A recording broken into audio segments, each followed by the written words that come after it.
এটা একটা সরকারি হাসপাতাল, যেখানে সারা দিন সব সময় অসুস্থ লোকের লাইন লেগে থাকে। কিন্তু যখনই ঘড়িতে 7টা বাজে, এখানে তাণ্ডব শুরু হয়ে যায়। চলো তাড়াতাড়ি চলো, 7টা বেজে গেছে। হ্যাঁ, আপনি যান। আমাদের এখান থেকে কেন যেতে হবে? জিজ্ঞেস করো না, শুধু চলো। সমস্ত পেশেন্ট আর হাসপাতালে কাজ করার সমস্ত লোকেরা হাসপাতাল থেকে চলে যায়। একদিনের কথা, মনু আর ওর ওয়াইফ মমতা নিজের কারে কোথাও যাচ্ছিলেন। হঠাৎ করে বৃষ্টি শুরু হয়ে গেল। সাবধানে গাড়ি চালাও, বৃষ্টি শুরু হয়ে গেছে। আমি কি প্রথমবার গাড়ি চালাচ্ছি নাকি? আমি তো শুধু এটা বলছি যে রাস্তা ঠিক নেই, এই জন্য সাবধানে চালাও।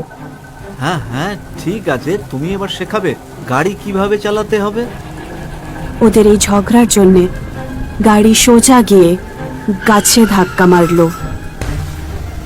মমতা, তুমি ঠিক আছো তো? আরে রে রে রে, এত রক্ত বেরোচ্ছে, সব আমার ভুলের জন্য হয়েছে। আমার তোমার কথা শোনা উচিত ছিল। মমতা, তুমি চিন্তা করো না, তোমার কিচ্ছু হবে না। মনু তার আহত ওয়াইফকে কোলে তুলল আর হাসপাতালের দিকে হাঁটতে শুরু করলো। মনু আর মমতা এই এলাকায় নতুন ছিলেন। ওরা সরকারি হাসপাতালের ব্যাপারে কিচ্ছু জানতো না। মনু হাসপাতালের বোর্ড দেখে খুব খুশি হলো। মমতা, হাসপাতাল পেয়ে গেছি, এবার তুমি ঠিক হয়ে যাবে। মনু হাসপাতালের ভেতরে গেল। ডক্টর, নার্স, এটা কি? এই এত বড় হাসপাতালে কেউ নেই কেন? মনু মমতাকে ওই স্ট্রেচারে রাখলো আর ডাক্তারকে খুঁজতে চলে গেল। ও ভেতরের রুমে গেল, যেখানে অনেক অন্ধকার ছিল। ডাক্তার বাবু, কেউ আছেন এখানে? ও অন্য রুমে গেল, ওখানেও কেউ ছিল না। হঠাৎ করে সব লাইট বন্ধ আর চালু হতে শুরু করলো। এটা কি? কিছু তো গোলমাল আছে। মনু দৌড়ে দৌড়ে দরজার কাছে পৌঁছলো, যেখানে ও নিজের ওয়াইফকে দেখলো। মমতা, তুমি এখানে? ওই যে তোমার যাওয়ার পরে ডাক্তার এসেছিল, উনি আমার চিকিৎসা করলেন আর ব্যান্ডেজও বেঁধে দিলেন। আচ্ছা, খুব ভালো। না হলে আমি ভাবছিলাম যে এই হাসপাতালে কেউ নেই। চলো এখান থেকে যাওয়া যাক। না না, ডাক্তার বলেছে আমাকে একটু আরাম করার দরকার আছে। আমরা কিছুক্ষণ এখানেই থাকি, সকালে এখান থেকে চলে যাব।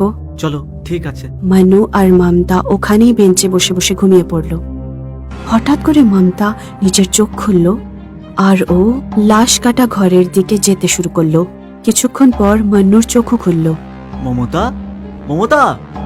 ও মমতার পেছনে দৌড়তে দৌড়তে লাশ কাটা ঘরে পৌঁছলো। মমতা, তুমি এখানে কি করছো? নিজের বডি দেখছি। নিজের বডি? হ্যাঁ, নিজের শরীর দেখছি। আর এই চিৎকারের সঙ্গেই রাত শেষ হয়ে গেল। আর পরের দিন সকালে যখন হাসপাতাল খুলল, আর ওই দৃশ্যটা খুবই ভয়ঙ্কর ছিল। মনুর শরীর লাশ কাটা ঘরের নিচে পড়েছিল আর মমতা ওখানেই পাখায় ঝুলেছিল। মনে হয় এরাও ওই সাধুর আত্মার শিকার হয়ে গেল। সাধুর আত্মা?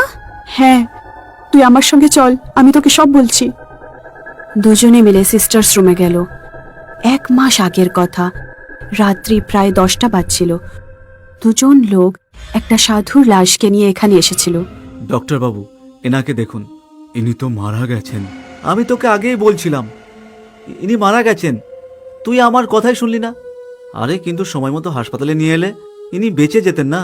আরে এটা কি, তোমাদের গাড়ির নিচে এসে মারা গেলেন? না না স্যার, আমরা তো জঙ্গলে ক্যাম্পিংয়ে গেছিলাম, তখন আমরা এনাকে পেলাম। আমরা ভাবছিলাম যে এনার শরীরটা খারাপ, সেই জন্য ওনাকে মানবিকতার খাতিরে এনাকে এখানে নিয়ে এলাম। আমার তোমাদের কথার উপর ভরসা হচ্ছে না। এনাকে এখন পোস্টমর্টম রুমে নিয়ে যেতে হবে, তখনই সত্যিটা বুঝতে পারবো।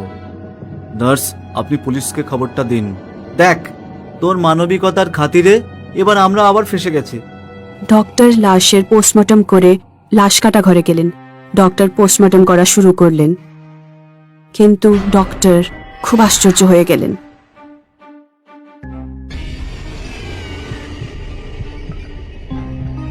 This is impossible.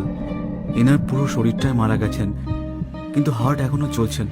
নার্স, এক্ষুনি এই হার্টকে অন্য কোনো হার্ট পেশেন্টকে দেওয়ার ব্যবস্থা করো এক্ষুনি।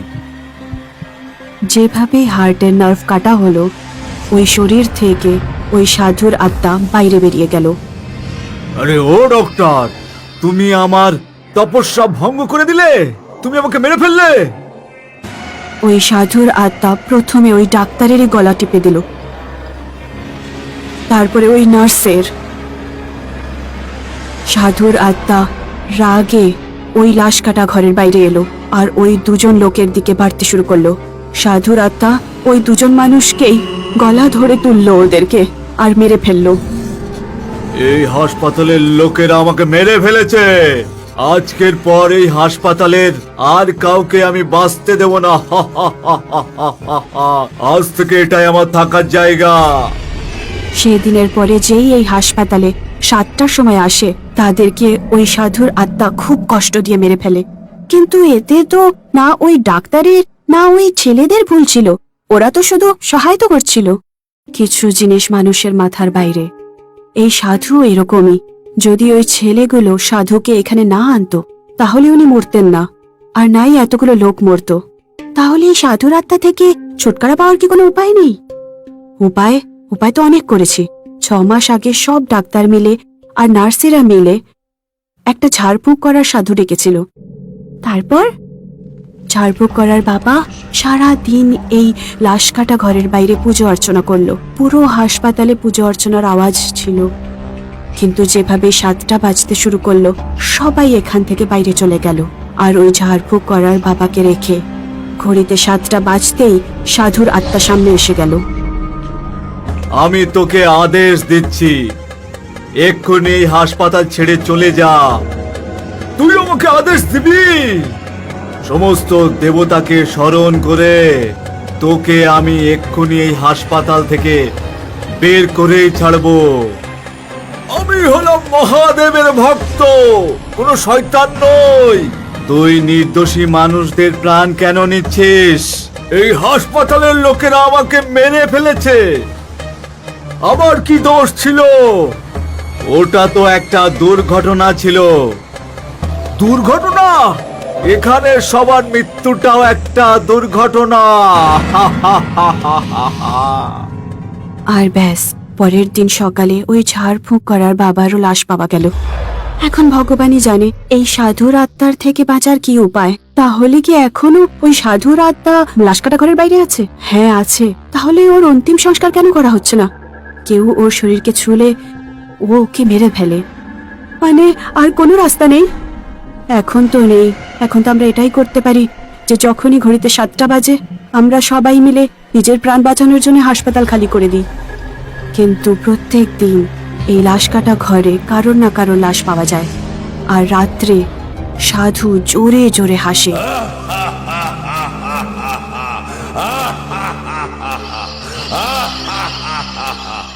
একের পর এক মারা যেতে থাকে আর অঘরীর অত্যাচারও বাড়তে থাকে। তারপর একদিন নার্স ডাক্তারের কাছে গেল। ডাক্তার, আমি জানতে পেরেছি যে পাশের জঙ্গলে আরো এক অঘরী থাকে। হতে পারে ও আমাদের সাহায্য করতে পারে এই অঘরীর হাত থেকে বাঁচার জন্য। ও তো অঘরী, ও আমাদের সাহায্য কেন করবে আর আমাদের মুশকিল আরো না বাড়িয়ে দেয়? স্যার, শুনেছি ওই অঘরী খুব দয়ালু, জঙ্গলে সবার সাহায্য করে। আমাদের ওনার সাথে দেখা করা উচিত। ঠিক আছে, দেখছি। আজ রাতে আরো একটা ঘটনা ঘটলো। 2 বন্ধু ওই জঙ্গলের মধ্যে দিয়ে যাচ্ছিল। আরে শোন না, আমি গাড়ি চালিয়ে চালিয়ে একদম থকে গেছি।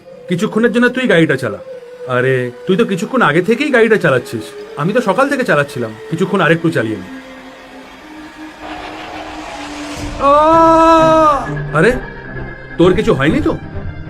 একটু চোট লেগেছে। দেখ, মাথা ফেটে রক্ত বেরোচ্ছে।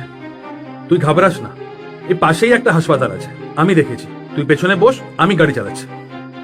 অমর আর কুমার দুজন ওই হসপিটালে পৌঁছলো। Doctor, doctor!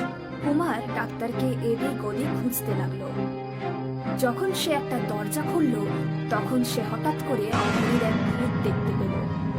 অঘরীর ভূত জোরে জোরে হাসতে লাগলো, আর তখনই ও কুমারের ঘাড় মটকে দিল।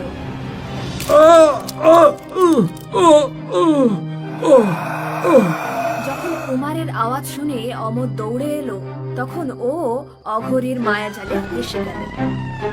ও তখনই পালানোর চেষ্টা করলো, কিন্তু হঠাৎ করে দরজা বন্ধ হয়ে গেল।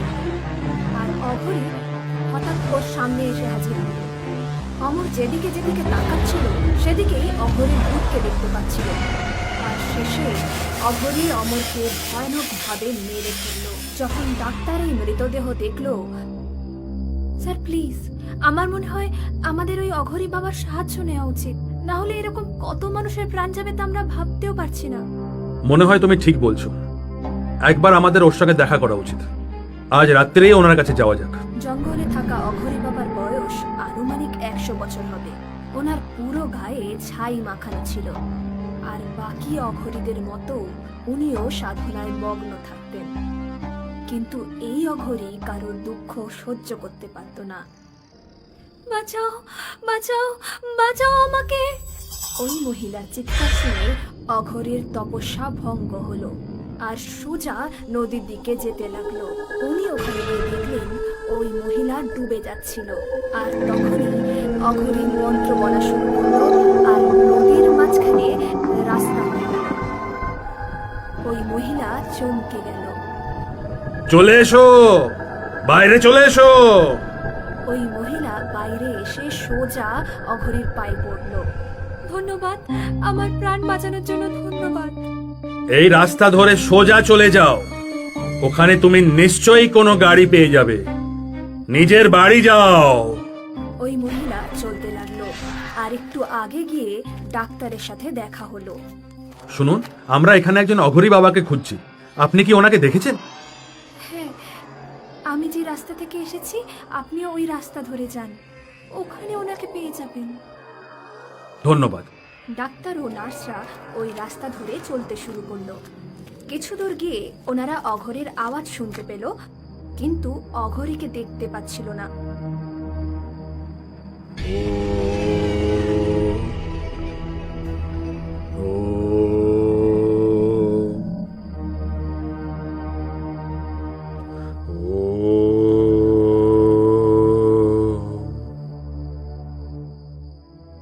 যখন ডাক্তার ও নার্সরা ওনাকে এদিক ওদিক খুঁজলো, তখন তারা দেখতে পেল অঘরী নদীর জলের নিচে তপস্যা করছে, শুধু তার হাত বাইরে ছিল।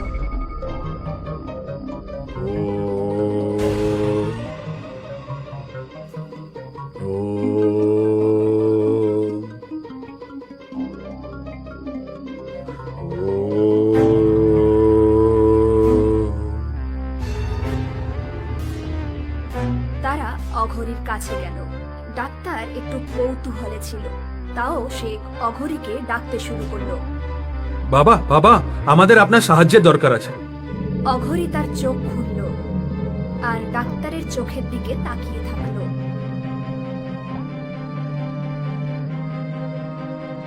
আমি সব জানি, তোমার হাসপাতালে ওই অঘরী বাবার কালো জাদু আছে।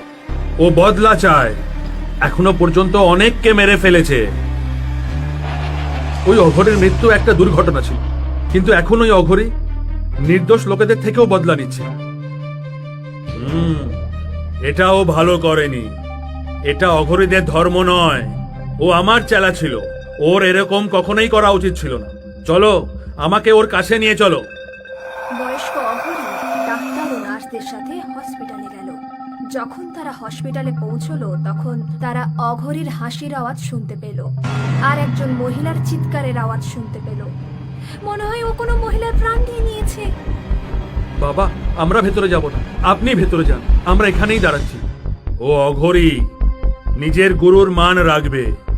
আমি থাকতে ও তোমাদের চুলও বাঁকা করতে পারবে না, কিন্তু তোমাদের ইচ্ছা, যেটা তোমরা ভালো বোঝো। এটা বলতে বলতে অঘরী তার লাঠি মাটিতে ফেলে দিল আর তার লাঠির ঘুঙরু আওয়াজ করতে শুরু করলো। এই ঘুঙরুর আওয়াজ অঘরী ভূতের কানে গেল। গুরুদেব, গুরুদেব! ও দৌড়ে দৌড়ে বুড়ো অঘরীকে খুঁজতে লাগলো। শেষ পর্যন্ত আপনি এখানে এসেই গেলেন। আমি আপনারই অপেক্ষা করছিলাম। অপেক্ষা করছিলে না নির্দোষ লোকেদের থেকে বদলা নিচ্ছিলে? না গুরুদেব, এদের মধ্যে কেউই নির্দোষ নয়। এরা আমার প্রাণ নিয়ে নিয়েছে। ওই ডাক্তার আমার হৃৎপিণ্ডের শিরা কেটে দিয়েছে। আমার এই হাল হয়ে গেছে। আমি একজন অঘরী থেকে ভূত হয়ে গেছি। তুই ভূত নয়, পিশাচ হয়ে গেছিস, যার ঠিক বা ভুলের কোনো পরোয়া নেই, খালি খুনের খিদে আছে। গুরুদেব, এরকম নয়। তাহলে তুই এত লোককে প্রাণে কেন মারলি? কেন কি এই হাসপাতাল আমাকে মেরে ফেলেছিল? এখন আমি এখানে কাউকেই বাঁচতে দেবো না, এটা আমি শপথ নিয়েছি। অনেক বছর আগে তুই অঘরী হওয়ার জন্যও শপথ নিয়েছিলি, সেটাকে তুই ভুলে গেছিস? না গুরুদেব, আমার সব মনে আছে। অঘরীদের প্রথম নিয়মটা কি? বল বল, প্রথম নিয়মটা কি? জীবনের সামনা করা, মানে জীবনকে নষ্ট হওয়ার থেকে বাঁচানো। তো তাহলে তুই কি করছিস? এই বহুমূল্য জীবনটাকে ছিনিয়ে নিচ্ছিস। এটা করে কি প্রমাণ হয় কি তুই অঘরী? অঘরীদের কোনো অধিকার নেই। কি ও জীবনের নাশ করে? ওকে তো এই পৃথিবীর সব জীবনের সামনা করতে হয়। তুই নিজের অহংকারকে অঘরীর তত্ত্ব থেকে বেশি মাহাত্ম্য দিয়েছিস। তুই তো নিজেকে অঘরী বলার লায়কই নোস। মন তো এটাই বলছে কি তোকে এখনই ভস্ম করে দে, কিন্তু তুই আমারই চেলা। ও গুরুদেব, ও গুরুদেব, ও ও ও আমার খুব বড় ভুল হয়ে গেছে, আমাকে ক্ষমা করে দিন। গুরুদেব, তোর জন্য বিধির বিধান বদলে গেছে। তুই মূর্খ। তোর মৃত্যুও ঠিক হয়েছিল, আর তোর পুনর্জন্ম। এটা তো বিধির বিধান ছিল যে ওই দুজন ছেলে তোকে মরা ভেবে এই হাসপাতালে নিয়ে আসে। এটাও বিধান ছিল ডাক্তার তোকে জীবন্ত পেয়েছিল। এখান থেকে 200 কিলোমিটার দূরে আরেকটা হাসপাতাল আছে, যেখানে একটা ছোট বাচ্চা অসুস্থ আছে। ওর নাম রুদ্র। রুদ্র কোনো সাধারণ বাচ্চা নয়, এ মহাকালের পরম ভক্তদের মধ্যে একজন। এই বাচ্চার হৃৎপিণ্ডে ফুটো ছিল, কারণ এর ওপর অভিশাপ ছিল। তোর হৃৎপিণ্ড এই বাচ্চাটারই পাওয়ার ছিল, যেটা পেয়ে এই বাচ্চাটা বড় হয়ে খুব বড় কাজ করত। কিন্তু তুই সবকিছু বরবাদ করে দিয়েছিস। এখন যদি কাল পর্যন্ত তোর হৃৎপিণ্ড ওই বাচ্চাটার কাছে না পৌঁছয়, তাহলেও মরে যাবে, আর সব দৈবিক কাজ বন্ধ হয়ে যাবে। না গুরুদেব, এরকম হবে না। আমার হৃৎপিণ্ড ওই বাচ্চাটা নিশ্চয়ই পাবে। আপনি ওই ডাক্তারকে ডাকুন। আমি তোর আত্মাকে আমার নিজের কাছে রাখবো। সময় আসার পর মুক্তি দিয়ে দেব। যা আপনার ইচ্ছা গুরুদেব। আসুন ডক্টর, ভয় পাবেন না। আমি আপনাকে কিছুই করব না। এর হৃৎপিণ্ডটা এখান থেকে নিয়ে যান, আর রুদ্র নামক বাচ্চাটাকে দিয়ে দিন। কিন্তু আমি যদি এনার হৃৎপিণ্ডটাকে ছুঁই, তাহলে ইনি তো আমাকেও মেরে ফেলবেন। এখন থেকে আমি কাউকে মারব না। তুমি নির্দ্বিধায় আমার হৃৎপিণ্ডটা নিয়ে যেতে পারো। ডাক্তাররা অঘরের হৃৎপিণ্ডকে একটি কাঁচের জারে ভরে রাখলো। ওরা এই জারকে অ্যাম্বুলেন্সে রাখলো, আর অ্যাম্বুলেন্স চলতে শুরু করলো। অ্যাম্বুলেন্স অন্য একটি হসপিটালে গিয়ে পৌঁছলো, আর ডাক্তাররা ওখানে ডাক্তারদের সাথে মিলে অপারেশন করলো, আর অঘরের হৃৎপিণ্ড রুদ্র শরীরে লাগিয়ে দিল। এখানে বয়স্ক অঘরী হসপিটালে বসে তপস্যা করছিল। উনি তার সমস্ত মন্ত্রে শক্তি লাগিয়ে দিল। ওম হ্রিং হ্রিং ওম হ্রিং